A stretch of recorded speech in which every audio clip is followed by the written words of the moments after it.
Samsung finally responds to the pregnant Galaxy phones. For those who missed it, the unused stored Samsung phones for a long time have their battery blown up as experienced by alarming number of users around the world, including reviewers and general public. Now, Samsung has finally provided a statement to Mr. Who's the Boss regarding the blown up batteries, or I like to call the pregnant Galaxies. Samsung said, and I quote, "We are aware of this matter and are looking into further technical assessments. We encourage customers with questions regarding their Samsung device to contact their local customer service representative." It seems like Samsung has taken a notice of this, and based on this response, we can tell that they're probably concerned, as they should be, because this is a very serious issue. I hope they will follow up to this, as we need more answers. Now, since then, there has been more cases of this battery issue popping up, and in other cases, people have reported that things are fine. Now, if it hasn't happened to you, doesn't mean that it's not happening to someone else.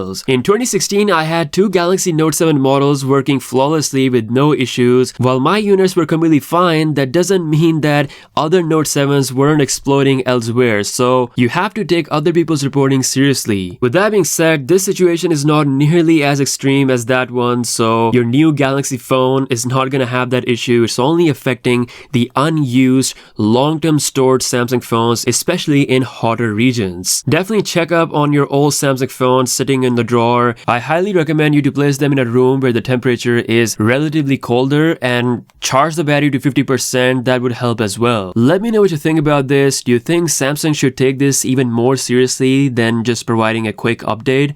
Let me know what you think in the comments below. Also in the news, Samsung's 200 megapixel sensor is coming to more and more phones, and very soon we're going to see the Xiaomi 12T Pro making its debut with the 200 megapixel isosceles HP1 sensor. It's definitely a very capable sensor, and with the right optimization, we can see some great results on the Xiaomi 12T Pro. Definitely going to see more 200 megapixel phones in the future. As for Samsung, well, according to the latest news, the 200 megapixel sensor is pretty much confirmed to happen on the S23 Ultra. This one will be different from others, as Samsung will be exclusively making this for the S23 Ultra only. I'm really excited to see some meaningful changes with this brand new camera upgrade. So that's all the news for the weekend. Hope you guys are having a great day. Make sure to subscribe to the channel so you don't miss out on any update. With that being said, I'll catch you guys later. Peace out.